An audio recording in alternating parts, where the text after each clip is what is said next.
Think उन लोगों का कुछ भी नहीं हो सकता है, वो लोग शायद देश में दहशत फैलाने के लिए है। और अच्छा, आप एज ए देखिए आप इस्लाम, मुझे गलत आप समझ एज ए रही मुस्लिम इस चीज को देख रहे हैं कि आपके रिलीजन के नहीं नहीं सेंटिमेंट्स नहीं, हर्ट हो आप रहे हैं। मुझे गलत भाई समझ आई एम रही हैं। ऑल्सो ए मुस्लिम। बहुत बढ़िया फिल्म है कश्मीर फाइल्स के बाद द केरला स्टोरी। ये उस वर्ग को एक तमाचा है जो हमेशा से हिंदू धर्म की बेटियों के साथ बलात्कार करता है, और बलात्कार करने के बाद ये कहता है कि 72 हूर मिल जाएंगे। तो जो ट्रेलर का जो फर्स्ट सीन है कि जो लड़की हिजाब में रहती है वो दूसरे से कहती है कि लड़कियां यहाँ हिजाब में ही सेफ है क्योंकि अल्लाह उनकी रक्षा करता है, ये डायलॉग, ये सीन ही बहुत प्रोवोक है। जो हिंदू धर्म की बेटियां हैं उनको चूतिया बनाया जाता है, और जब वो चूतिया बन जाती हैं धर्म परिवर्तन कराया जाता है, और धर्म परिवर्तन कराने के बाद उनके साथ क्या क्या अत्याचार होता है। बाकी ट्रेलर तो इसका बहुत ज़ोरदार है, देखते हैं मूवी कैसी होती है। मैं आपको बताता हूं, ये एक पिक्चर में फिगर दिया है 35,000 हिंदू और ईसाई लड़कियों को मुसलमान बनाया और फिर उनको भेजा वहां पे, सीरिया भेजा, कहीं और भेजा लड़ने के लिए। पहले तो मैं आपको ये बात बता दूं कि ये फिल्म मैंने देखी नहीं है, right? I have not seen this film, I will see this film, but मैंने बोला कि पहले मैं वीडियो रिकॉर्ड करूंगा कि एक मेरी अनबाइस्ड नजर हो। देखिए बात यह है कि जब आप फिल्म देख लेते हैं तो आप फिल्म की कहानी सुनाना शुरू करते हैं। मैं वो हिंदू लड़कियों को जबरदस्ती कन्वर्जन कराया जाता था, जबरदस्ती उनको मारा पीटा जाता था। वो एक दिल दहलाने वाली मूवी थी और उसमें साफ तौर पर रियलिटी थी। अब आप बोलो कि रियलिटी कैसे थी, बिकॉज जिन लड़कियों के साथ वो हादसा हुए थे, आप हमारे नेशनल टीवी प्लेटफॉर्म्स देखिए, एबीपी न्यूज या फिर और कोई प्लेटफॉर्म देखिए, तो वहां पे क्लियरली वो चीजें डिपिक्ट हो चुकी है। वो लड़कियां जो है क्लियरली उन्होंने बोला है कि हमारे साथ क्या कुछ हुआ किया जाता था। एक लड़की की मैंने स्टोरी सुनी, शी वॉज फ्रॉम केरला।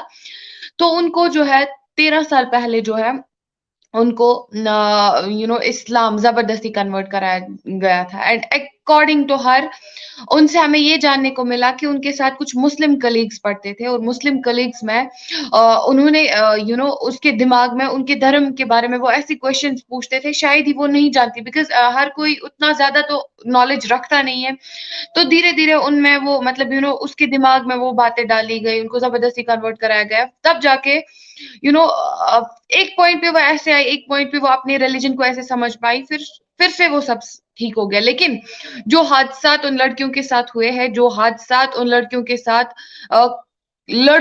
कुछ लड़कों ने जो कि फंडेड थे, जैसे कि आप भी आपकी कंट्री भी टेरर फंडिंग में माशाल्लाह बहुत आगे है। तो उसी प्रकार से जो है उन लोगों को रिक्रूट किया गया था उस एरिया में, जो कि हिंदू लोगों को जबरदस्ती कन्वर्ट कराते थे। तो ये एक रियलिस्टिक स्टोरी है, ये कोई प्रोपेगेंडा नहीं है। इसमें किसी रिलीजन को, I am my self A Muslim, but I am in full support of that movie, because यहाँ पे इस्लाम को टारगेट किया ही नहीं जा रहा है, यहाँ पे उन लोगों को टारगेट किया जा रहा है जो कि इस्लाम के नाम पे दहशत फैलाते हैं। इस्लाम में वैसा कोई, Islam is a religion of piece.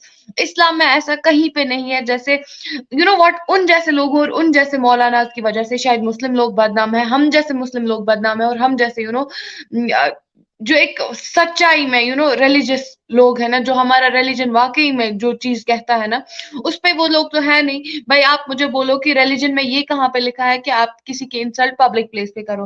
भाई हमारे रिलीजन में ये कहाँ पे लिखा है कि आप किसी को जबरदस्ती इस्लाम कन्वर्ट कराओ।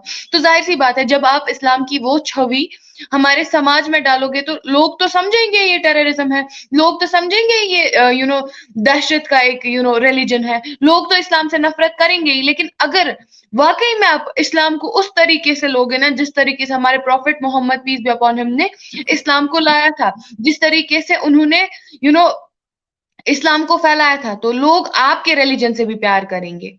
तो ये मेरी ओपिनियन है। फाइका, बीइंग अ पाकिस्तानी, मैं इसे सपोर्ट नहीं करती हूँ और इस तरह की चीज़ों को तो बिल्कुल भी सपोर्ट नहीं करती हूँ। तो आपने सॉरी, 2 स्टेट्स ने इंडिया में जो है वो इसको बैन किया है, इस मूवी को। आप इस बारे में क्या कहना चाहेंगी? देखिए, जरूरत नहीं है कि Pakistani, as I clearly told you कि पाकिस्तानी हमेशा से ही दोगलापन दिखाते हैं, हमेशा से ही हो गए इस्लाम में, और कुछ ज़ोरास्ट्रियन जो हैं वो इंडिया आ गए। इंडिया में उनको शर्म मिली, आज की तारीख में वो खुशहाली की जिंदगी भारत में बिता रहे हैं। इजिप्ट जो था, ये पूरा area, this was not a Muslim area, this became Muslim. Saudi Arabia Muslim नहीं था, वो प्रॉफिट मोहम्मद आए उसके बाद वो मुस्लिम बना वो एरिया, राइट? भारत में 711 के पहले, मोहम्मद बिन कासिम के आने से पहले यहाँ पे कोई भी मुस्लिम नहीं था भारत में। मोहम्मद बिन कासिम जो था वो एक जनरल था जो आया था सिंध में, राजा दाहिर के साथ उसकी लड़ाई हुई, वहां से फिर इस्लाम आया। लोग कहते हैं उसके पहले केरला में एक मस्जिद बना था और ये सब, लेकिन वो वाइड स्प्रेड नहीं था, वो इक्के दुक्के, मतलब ना कहने का ये कि व्हेन आई से कोई भी मुस्लिम था, मतलब इतनी तादाद में नहीं थे। तो ये सब जो थे धर्म, ये फैले हैं कन्वर्जन से। कुछ कन्वर्जन हुआ बाय फोर्स, नो डाउट, ये भी सच है कि कन्वर्जन बाय फोर्स हुआ। क्रिश्चियनिटी में भी बाय फोर्स हुआ। अच्छा, कोई भी क्रिश्चियन जो भी हार्डकोर बिलीविंग क्रिश्चियन है, मुस्लिम है, अगर आप उनको बोलेंगे कि कन्वर्जन आपका बाय फोर्स हुआ है तो उसको अच्छा नहीं लगेगा, क्योंकि कोई नहीं चाहता कि उसके मजहब के बारे में आप ये बोलें कि भाई तुमने तो तलवार दिखा के किसी को कन्वर्ट करा है। लेकिन फोर्स कन्वर्जन एक सच्चाई है। कुछ लोगों ने आउट ऑफ बिलीफ कन्वर्ट करा, यह भी सच्चाई है। कुछ लोगों ने लालच से कन्वर्ट करा, यह भी सच्चाई है। तो कन्वर्जन सिर्फ एक तरीके से नहीं हुआ कि सभी को बोला तो मैं मार दो तो वो मुसलमान या क्रिश्चियन बन गए, ऐसा नहीं हुआ। अलग अलग तरीके से लोग अलग अलग जगह कन्वर्ट करे, सोशियो इकोनॉमिक कंडीशंस थी, लोग कन्वर्ट कर गए। हिंदूज में कई हिंदू इसलिए कन्वर्ट कर गए क्योंकि उनको लग रहा था कि हमें शायद हिंदुज़म में वो सम्मान नहीं मिल रहा, because of variety of factors, variety of castes. वो मुस्लिम बने। बाद में जब वो मुसलमान बने तब उनको पता लगा कि सब कॉन्टिनेंट के मुसलमानों में भी उतनी ही कास्ट हैं जितनी हिंदुओं में है। और मैं पर्सनली जानता हूं मुस्लिम्स को जो इंटरकास्ट मैरिज नहीं करते, अमंग मुस्लिम्स नहीं करते, ये उनकी सच्चाई है।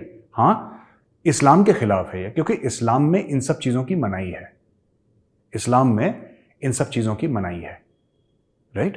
कि इस्लाम में बोला है कि सब बराबर हैं और अल्लाह के सामने, चाहे वो बादशाह हो, चाहे वो गुलाम हो, चाहे वो कोई भी हो, अल्लाह के सामने सब एक हैं, सिर्फ उसी के सामने सजदा करेंगे।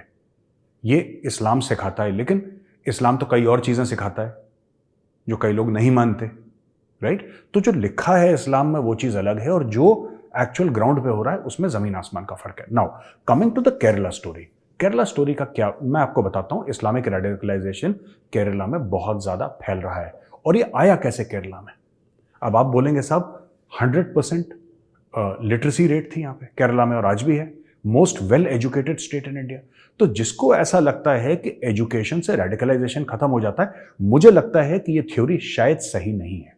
शायद सही नहीं है, आई कुड बी रॉन्ग, हो सकता है मैं गलत बोल रहा हूं, लेकिन ये थ्योरी सही नहीं है, मुझे ऐसा लगता है, क्योंकि ये फिर केरला में नहीं होता। अच्छा, यही रेडिकलाइजेशन उत्तर प्रदेश में क्यों नहीं हुआ? क्योंकि यूपी में भी बहुत मुस्लिम्स हैं, ठीक है। हाँ, यूपी में अलग किस्म का है, लेकिन यूपी से आप ये नहीं देखेंगे कि कोई बहुत रेयर कोई होगा कि जो सीरिया चला गया लड़ने के लिए AK-47 लेके, या कश्मीर चला गया, ऐसा यूपी से नहीं होता, ऐसा मध्य प्रदेश से नहीं देखेंगे, ऐसा बिहार से नहीं।